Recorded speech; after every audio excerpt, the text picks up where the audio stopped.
ओम नमः शिवाय। ओम नमो भगवते वासुदेवाय। जय श्री कृष्ण भक्तगण। आज श्रीमद् भगवत गीता के 10वें अध्याय का महात्म्य हम बताने जा रहे हैं, जो इस प्रकार है।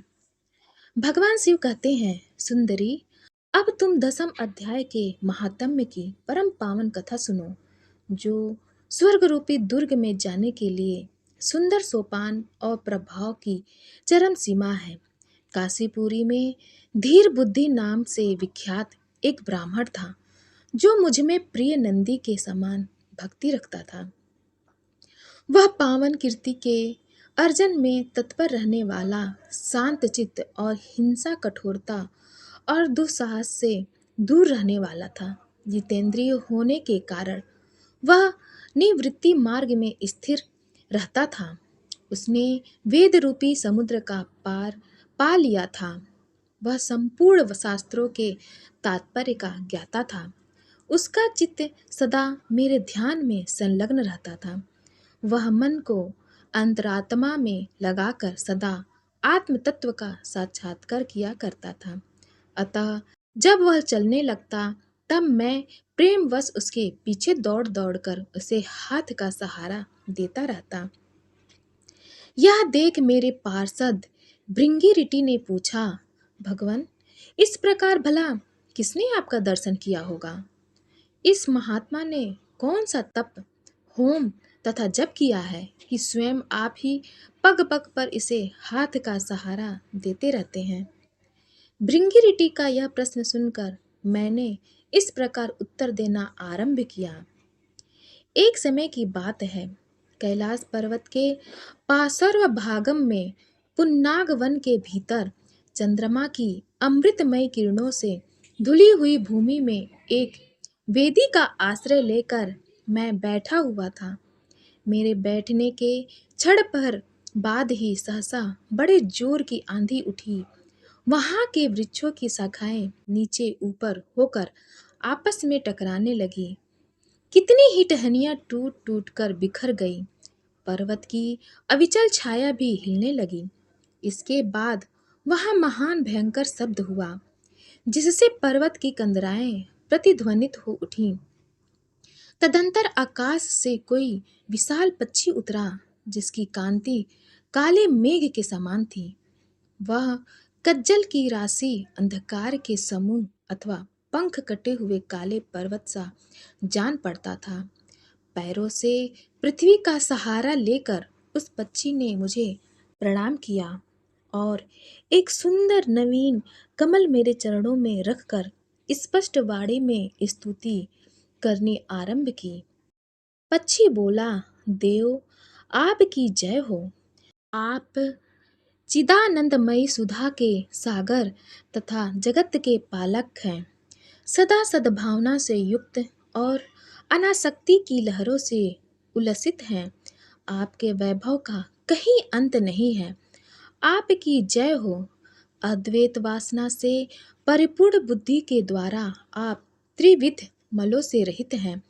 आप जितेंद्रिय भक्तों को अधीन, अविद्यामय उपाधि से रहित, नित्य मुक्त, निराकार, निरामय, असीम, अहंकार शून्य, आवरण रहित और निर्गुण हैं। आपके भयंकर ललाट रूपी महासर्प की विष ज्वाला से आपने कामदेव को भस्म किया। आपकी जय हो। आप प्रत्यक्ष आदि प्रमाणों से दूर होते हुए भी प्रामाण्य स्वरूप हैं। आपको बार बार नमस्कार है। चैतन्य के स्वामी तथा त्रिभुवन रूपधारी आपको प्रणाम है। मैं श्रेष्ठ योगियों द्वारा चुंबित आपके उन चरण कमलों की वंदना करता हूँ, जो अपार भव पाप के समुद्र से पार उतरने में अद्भुत शक्तिशाली है। महादेव साक्षात बृहस्पति भी आपकी स्तुति करने की धृष्टता नहीं कर सकते। सहस्त्र मुखों वाले नागराज शेष में भी इतना चातुर्य नहीं है कि वे आपके गुणों का वर्णन कर सके। फिर मेरे जैसे छोटी बुद्धि वाले पक्षी की तो बिसात ही क्या है। उस पक्षी के द्वारा किए हुए इस स्तोत्र को सुनकर मैंने उससे पूछा, विहंगम, तुम कौन हो और कहाँ से आए हो? तुम्हारी आकृति तो हंस जैसी है, मगर रंग कौवे का मिला है। तुम जिस प्रयोजन को लेकर यहाँ आए हो उसे बताओ। पक्षी बोला, देवेश, मुझे ब्रह्मा जी का हंस जानिए।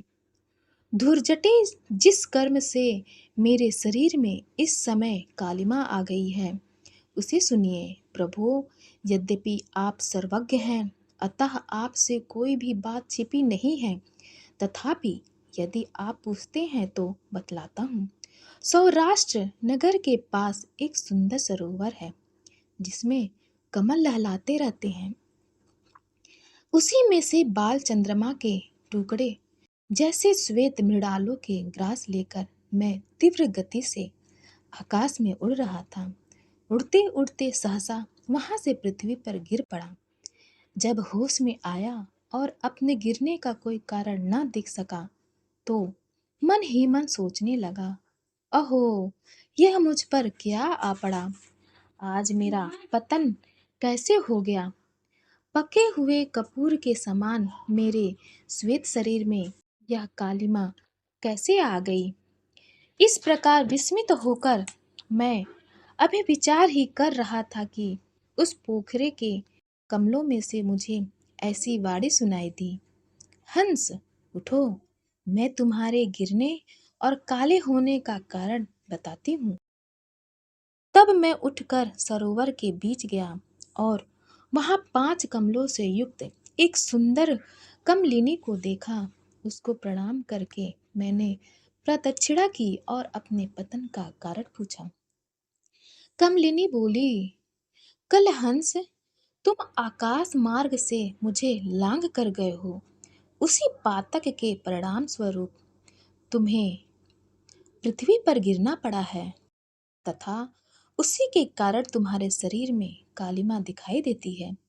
तुम्हें गिरा देख मेरे हृदय में दया भर आई और जब मैं इस मध्यम कमल के द्वारा बोलने लगी हूँ उस समय मेरे मुख से निकली हुई सुगंध को सूंघकर 60,000 भंवरे स्वर्ग लोक को प्राप्त हो गए हैं। पक्षी राज, जिस कारण मुझ में इतना वैभव, ऐसा प्रभाव आया है उसे बतलाती हूँ, सुनो। इस जन्म से पहले तीसरे जन्म में मैं इस पृथ्वी पर एक ब्राह्मण की कन्या के रूप में उत्पन्न हुई थी। उस समय मेरा नाम सरोज वदना था। मैं गुरुजनों की सेवा करती हुई सदा एकमात्र पतिव्रत के पालन में तत्पर रहती थी। एक दिन की बात है, मैं एक मैना को पढ़ा रही थी। इससे पति सेवा में कुछ विलंब हो गया। इससे पति देवता कुपित हो गए और उन्होंने शाप दिया, पापिनी, तू मैना हो जा। मरने के बाद यद्यपि मैं मैना ही हुई, तथापि पातिव्रत के प्रसाद से मुनियों की ही घर में मुझे आश्रय मिला। किसी मुनि कन्या ने मेरा पालन पोषण किया। मैं जिनके घर में थी वे ब्राह्मण प्रतिदिन विभूति योग के नाम से प्रसिद्ध गीता के 10वें अध्याय का पाठ करते थे और मैं उस पापहारी अध्याय को सुना करती थी।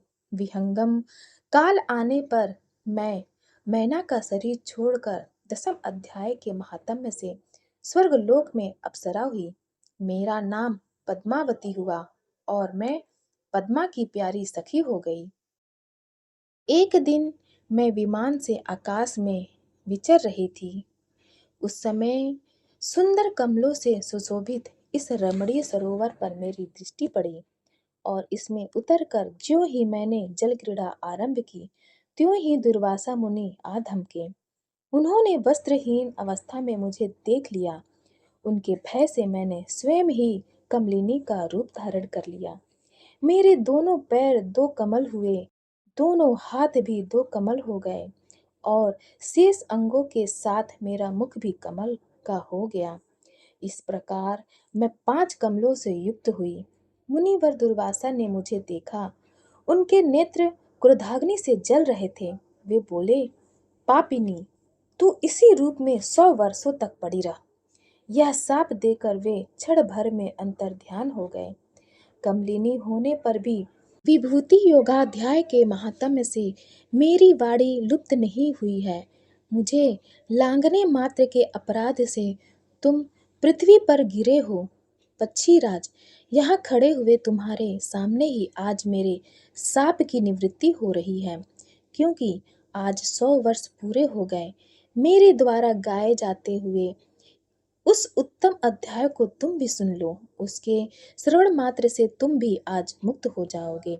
यह कहकर पद्मिनी ने स्पष्ट तथा सुंदर वाणी में 10वें अध्याय का पाठ किया और वह मुक्त हो गई। उसे सुनने के बाद उसी के दिए हुए इस कमल को लाकर मैंने आपको अर्पण किया है। इतनी कथा सुनकर उस पक्षी ने अपना शरीर त्याग दिया। यह एक अद्भुत सी घटना हुई। वही पक्षी अब 10वें अध्याय के प्रभाव से ब्राह्मण कुल में उत्पन्न हुआ है। जन्म से ही अभ्यास होने के कारण शैशवावस्था से ही इसके मुख से सदा गीता के 10वें अध्याय का उच्चारण हुआ करता है। 10वें अध्याय के अर्थ चिंतन का यह परिणाम हुआ है कि यह सब भूतों में स्थित शंख चक्रधारी भगवान विष्णु का सदा ही दर्शन करता रहता है। इसकी स्नेहपूर्ण दृष्टि जब कभी किसी देहधारी का शरीर पर पड़ जाती है, तब वह चाहे शराबी और ब्रह्म हत्यारा ही क्यों न हो, मुक्त हो जाता है तथा पूर्व जन्म में अभ्यास किए हुए 10वें अध्याय के महात्म्य से इसको दुर्लभ तत्व ज्ञान प्राप्त हुआ तथा इसने जीवन मुक्ति भी पा ली है। अतः जब यह रास्ता चलने लगता है तो मैं इसे हाथ का सहारा दिए रहता हूँ। भृंगी यह सब 10वें अध्याय की ही महामहिमा है। पार्वती, इस प्रकार मैंने भृंगी के सामने जो पाप नाशक कथा कही थी वही तुमसे भी कही है। तब वह चाहे शराबी और ब्रह्म हत्यारा ही क्यों न हो, मुक्त हो जाता है तथा पूर्व जन्म में अभ्यास किए हुए 10वें अध्याय के महात्म्य से इसको दुर्लभ तत्व ज्ञान प्राप्त हुआ तथा इसने जीवन मुक्ति भी पा ली है। अतः जब यह रास्ता चलने लगता है तो मैं इसे हाथ का सहारा दिए रहता हूँ। भृंगी